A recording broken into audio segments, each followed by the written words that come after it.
What is up, Knicks fans? I hope you are doing well. I know you are doing well. Another big time victory in the playoffs, a clutch victory for your New York Knicks, the Game 2 comeback. Incredible performance on Wednesday night. Let's get right into it. They are down 20 in the third quarter. This sound familiar? And guess who comes through with a three-point make? So ball screen action, Brunson's able to break it down. The Celtics are not going to guard Josh Hart, so Tatum is standing in the lane. Hart relocates just a little bit into a flow, into a rhythm, and knocks down the big three. But what really stood out to me as I went back and rewatched this comeback is how the Celtics did have answers and forced the Knicks to continue to make plays. It didn't happen all at once. So right here we see end of shot clock, 4 seconds, highly contested three-point attempt from Porzingis, and he knocks it down. So yes, Hart hits that three, but the Celtics immediately answer, and it goes right back to 20. And not only that, but now Tatum comes in, helping off of Hart, gets his hand in, and he forces the turnover. But this is a huge play in the game, right? There's all these little momentum plays. They've extended it back to 20. After the Josh Hart three, they force a turnover. They have transition, essentially 2-on-1 here in the lane, and they're not able to convert. Brown's not able to hold on to the pass, and they don't extend it up to 22. We'll go again here on the defensive end. Sometimes you have to get a little bit lucky.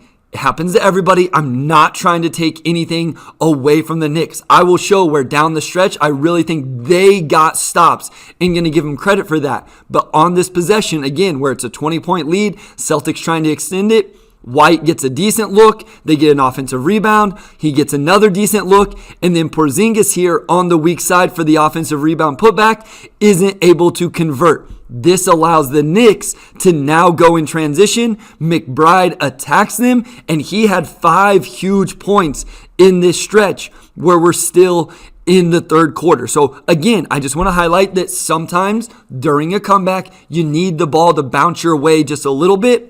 But that does not take away from the defensive plays the Knicks made, including Jalen Brunson. So here we are, 18, ball screen action. Mitchell Robinson playing aggressively. Brunson rotates over, takes the charge. I believe he had 2 charges drawn in this game. We know that is something he is willing to do, and that's doing it in a big moment right there. So now 18-point game, Tatum playing off, Brunson trying to attack, Josh Hart wide open in the weak side corner, and he knocks down a big three to get it to 15. They get another stop. Here we're going to go in transition. Josh Hart is pushing, finds Brunson. Brunson has incredible gravity because he's Jalen Brunson, and here's that other bucket from Deuce McBride. I love them pushing pace. Anytime the Knicks can push pace, I really, really like it.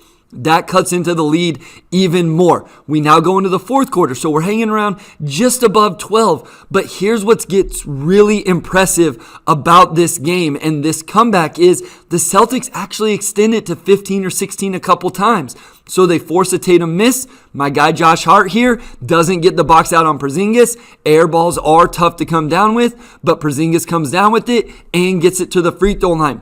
So the Celtics bring it back to 15. It's not like they just went completely shell-shocked and the Knicks went on a 20-0 run in this stretch. And to me, that makes it even more impressive from the Knicks because it was consistently back and forth and they just slowly chipped away at it, including, of course, Mikal Bridges' heroics here in the fourth quarter. Gets to a spot in the mid-range, rises up. Peyton Pritchard not tall enough in that situation. But again, turnover from Mikal Bridges. 13. Here come the Celtics in transition. Find Peyton Pritchard in transition, and he knocks down the shot. So now the lead goes back to 16. And these two guys are on the bench. How did the Knicks answer?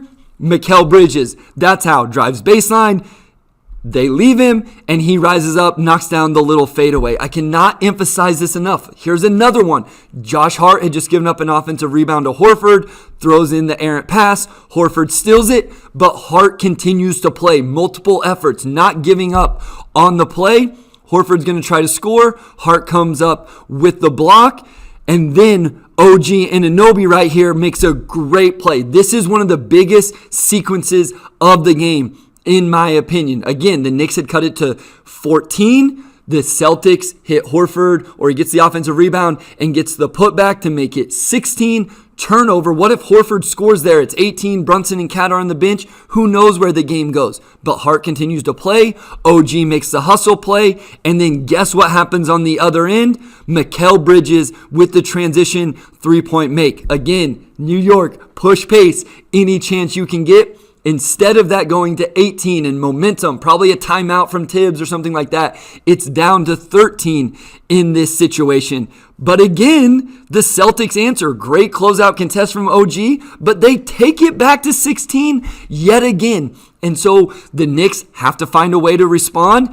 Doesn't always have to be pretty. Hart drives, Tatum's able to dig at it, knock it away, but he continues to play. And then I thought Mitchell Robinson had a lot of great stuff in this game, outside of the free throw shooting, but a huge bucket there. So now we're at 14. 7 minutes. Brunson still getting a rest right now, which I think is very important, not just in this game, but this series overall. Bridges attacks Holiday. Look at the separation he's able to create with the decel. He has that little fade on the mid-range jumper, and they get it down to 12. Now, this is the stretch where I do think the Celtics just missed some really good looks. Again, not trying to take anything away from the Knicks, but driving kick to a wide open Al Horford in the corner. I know he didn't shoot well all game long, but we know that's a shot Al Horford can make, doesn't make that one. Here again, Bridges attacking, initiating the offense, being aggressive, gets to the other side of the rim, and the left-hand layup. I think Knicks fans say, F them picks. Well, this is the game to really say that and put it on a t-shirt. Here again, offensive end, now it's 10. How about some defensive stops, though? Karl-Anthony Towns with a great job here defending Al Horford, just making the Celtics score over them in the paint. If you listen to the Game Theory podcast, we broke this down. Somewhere in the 40% for the Celtics from two-pointers. The number of two-pointers the Knicks made them take was really impressive. Everybody focuses on the threes from the Celtics, but New York did a great job guarding them inside the three-point line, along with forcing turnovers. Tough fadeaway shot from Al Horford. Everybody gets involved for the defensive rebound. They go in transition. And again, Bridges with an F&M picks transition three-point make. Love what he did in this game. But you know I got to give some love to my guy, Josh Hart. Bridges missed this as one. Josh Hart attacks the offensive board. Jalen Brunson off ball. I'm going to highlight this in a little bit some more. Great relocation to move into the passing window. Catch and shoot three, knocks it down. And now we truly have a game, right, guys? Like, it's under 10. This thing has gotten real. And again, Tatum, wide open three-pointer on the weak side corner, not able to knock it down. So a little bit fortunate, but the one thing I'll say is you have to take advantage of those fortunes, and New York did that consistently as Hart attacks a closeout from Horford in the corner. The little floater, I thought he had turned some of those down in the first half, but there we see him do it aggressively. 5-point game now. Here is an important part of the game to me, a little nuanced part. Mitchell Robinson comes down with this rebound. Derek White fouls. If you remember, out of that was the whole, are we going to sub him out? Are they going to hack him, Mitch? What are they going to do? The Knicks got the Celtics to foul twice, all the way up to being in the bonus, and then they subbed him out. And that will come into play a little bit later. I'll highlight that on the final possession and where it could have had an impact. But Jalen Brunson off the ball. Tibbs, please do more of this. Let him run off the ball. He's so good. And his gravity draws two. Hart rolls out of it. Really nice rim contest from Derek White, but no rotation from Jaylen Brown on the weak side, and that leaves Karl-Anthony Towns open for the offensive rebound and one. And then this is where the defensive stops really show up from the Knicks. OG Anunoby was incredible on and off the ball all game long, holds up. Look at this contest on the Jason Tatum mid-range jumper. They get box outs. Bridges gets involved on the weak side for the board, and the Knicks get a stop. And then Jalen Brunson does what he does. This is just an incredible move. Again, just to create a little bit of space. The bump. We highlight this all the time with Brunson. The bump. And then now he's going to step back. And even watch here. Just that little Dirk fade, right? It creates just a little bit more separation from the defender so he can get that off. Of course, he knocks it down, and the Knicks take the lead. But how about Jalen Brunson on the defensive end following that bucket?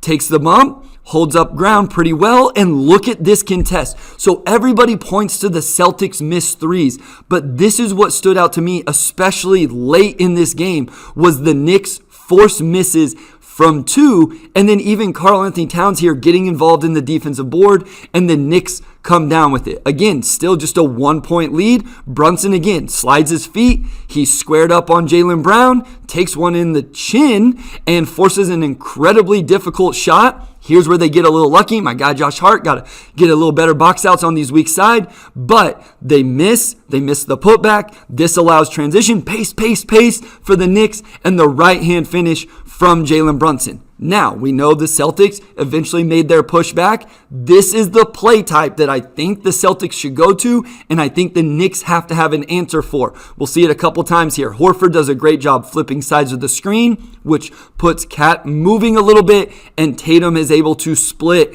back across, snake back across, and gets to the free throw line. We saw that in the Pistons series as well. Again here, Knicks back up 1.